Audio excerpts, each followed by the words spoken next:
ఎవరైతే హత్య చేశారో ఆ నేరస్తులను సపోర్ట్ చేస్తే ఇవాళ వరకు కూడా సరైన సాయం అందక ఆ కుటుంబం చాలా నిరుపేద కుటుంబం.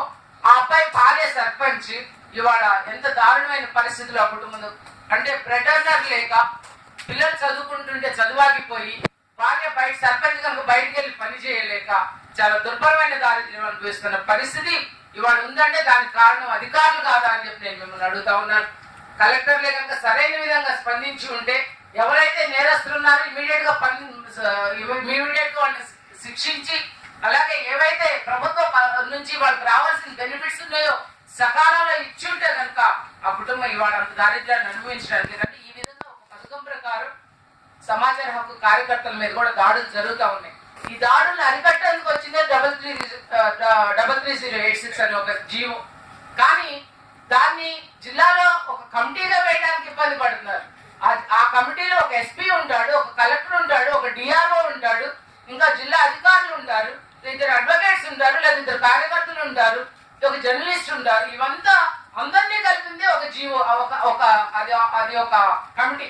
ఆ కమిటీ వేస్తే కోఆర్డినేషన్ కమిటీ వేస్తే కోఆర్డినేటర్ గా కలెక్టర్ చేసి నోడల్ ఆఫీసర్ గా డిఆర్ఓ వేస్తే ఆ కమిటీ ఒక్క రోజు కూడా కూర్చున్న పాపం లేదు. కూర్చున్న కొన్ని కమిటీలు అసలు వేసినా కానీ పనిచేసిన పాపానికి వల్ల. ఇదంతా ఏంటంటే అధికారులు ఉన్న ఆలస్యత్వం. జిల్లాలో ఒక మహానుభావుడు ఒక కలెక్టర్ అయితే నేను అవేర్నెస్ ప్రోగ్రామ్ పెడితే 10 నిమిషాల ముందు మీరు అవేర్నెస్ ప్రోగ్రామ్ క్యాన్సిల్ చేయమని చెప్పండి మేడంని. ఎందుకంటే అవేర్నెస్ ప్రోగ్రామ్ పెట్టే రైట్ ఆ పవర్ మేడంకి లేదు, కమిషనర్కి లేదు అని చెప్పి డిఆర్ఓని పంపించాడు. చట్టాన్ని చదువుకొని ఫైట్ చేస్తే మేము కూడా ఫైటింగ్ సిద్ధమే. ఎంత ఎక్స్టెంట్ గా నేను ఫైట్ చేద్దాం చట్టాన్ని ఇంప్లిమెంట్ చేయడానికి. మేము చట్టాన్ని మూల పెట్టడానికి మీరు చేద్దాం, రండి మనం కలిసి ఫైట్ చేద్దాం. చట్టం ఎవరి ఎవరిని మెచ్చుకుంటారో చూద్దాం. ప్రజలు కనీసం ఆ విధంగానైనా ఇది ఒక చట్టం ఉంది, దీని అధికారులు అణిచేస్తారని తెలుసుకుంటారు. ప్రజలు కొంతమంది చట్టం కోసం పనిచేసే వాళ్ళని పూజిస్తారు. నేను చెప్పాను ఒక కారణం చెప్పండి. ఆ కారణం మొత్తం జిల్లా నలుమూలల నుంచి వచ్చారు అక్కడికి అధికారులు. వాళ్ళని ఏ విధంగా నేను పంపించాలి 10 నిమిషాల ముందు మీరు నాకు ఒక కారణం చెప్పండి, ఆ కారణం చెప్పి నేను పంపించేస్తానని చెప్పాను. దానికి లేదు నాకు ఆయన ఎవరో చెప్పారు. అక్కడ ఇంకొక ఆయన మహానుభావుడు ఉన్నాడు, చట్టాన్ని కంప్లీట్ గా నీరు కాచడానికి ప్రయత్నం చేసేవాడు. ఆయన చెప్పాడు కనుక మీరు మానేసేయండి.